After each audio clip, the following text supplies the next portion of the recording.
Hello and welcome. We're going to jump right in today because this is really important. We're looking at an urgent security alert and an official guide from FIRCAFÉ all about the FIRCAFÉ Trust.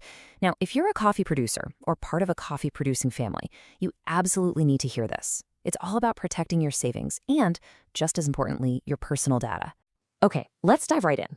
I'm talking directly to all the coffee producers and your families out there. Seriously, the next few minutes could literally save you from a major financial headache. So please pay close attention.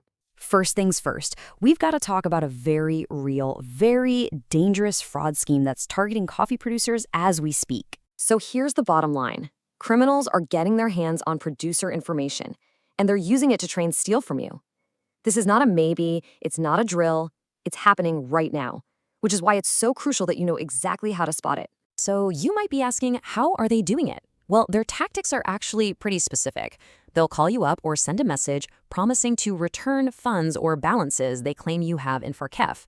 To do that, they'll say they need your personal info, like your folio number, your INE, your TARP, all to look up what you're owed. And here's the big one. They'll often pretend to be a local FIRCAFÉ representative in your state.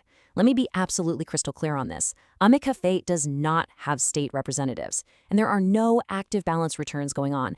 It's all a lie, a complete scam. You know, to really understand why these scams are so bogus, you first have to understand what FIRCAFÉ actually is. So let's clear that up and talk about its real purpose. Okay, so think of FIRCAFÉ less like a government program and more like a protected savings account. It's a trust fund that's literally built from your own hard work, from the sale of your coffee. Its one and only job is to be a financial safety net for you and your family, but only in a few very specific situations. And when I say specific, I mean really specific. There are only 4 valid, legitimate ways to ever access these funds. Let's run through them. Number 1, if coffee prices completely crash, falling below $120 a quintal, which, by the way, is not happening right now. Number 2, you can use it as a guarantee to get a loan. Number 3, if you decide to retire for good from coffee production.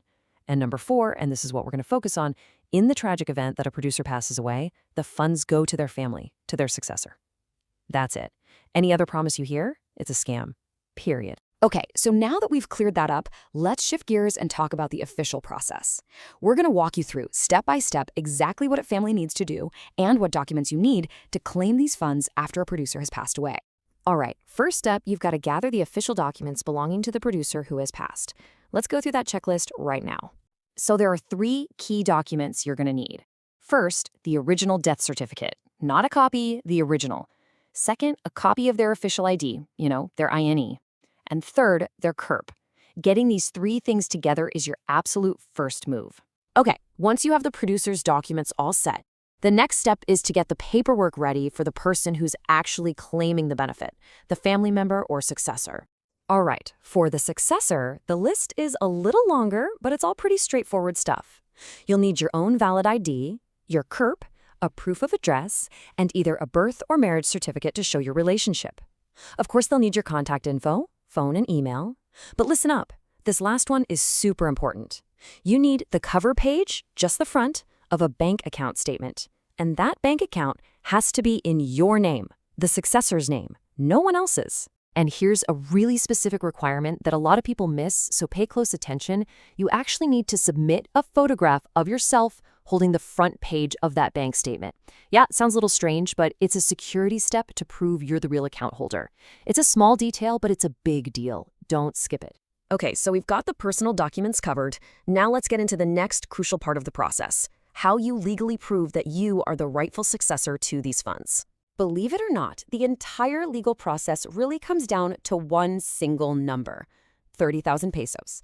The amount of money that's in the producer's FIRCA account is what decides which of 2 legal paths you need to follow. So there are 2 different roads you can take here. If the amount is over 30,000 pesos, it's more formal. You're going to need a proper court document, a resolution of succession judgment. That's a full legal process. But if the amount is up to 30,000 pesos, there's a much, much simpler way. You can use a document called an Act of Recognition of Successors, and you can get this done with your local municipal authority. Way easier. And this right here is what that form for the simpler process actually looks like. You'll see it needs to be filled out and then signed by an elected municipal official. We're talking about the municipal agent or the president. On top of that, you'll need at least 2 witnesses to sign it as well, and it's best if they're family members. This whole setup is designed to make the process much more accessible when we're talking about smaller amounts. All right, we're almost at the finish line here. In this last section, we're going to cover the most common mistakes that get applications rejected so you can avoid them. And, most importantly, we'll give you the only official, safe ways to contact FIRCAFÉ. You would not believe how many applications get stuck just because of a bad fingerprint. Seriously. Look on the left, you see that smudged, partial print? That's an automatic rejection. Now look to the right. That's what they're looking for. A nice, clear, full print where you can actually see the ridges. So a little pro tip, make sure your finger is totally dry and press down firmly but not too hard. And here are a few other common traps you'll want to avoid. First, incomplete or expired documents. That's a definite no-go. Second, make sure the signature you put on the forms is an exact match to the one on your INE. Third, double-check that the person signing your act of recognition is actually an elected official.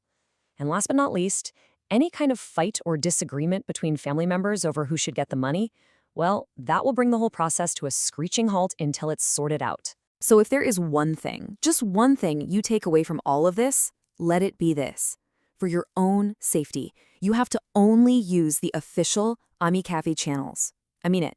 Don't trust anyone who slides into your DMs on Facebook, hits you up on WhatsApp, or just shows up at your door claiming to be a representative. So here they are, the real deal.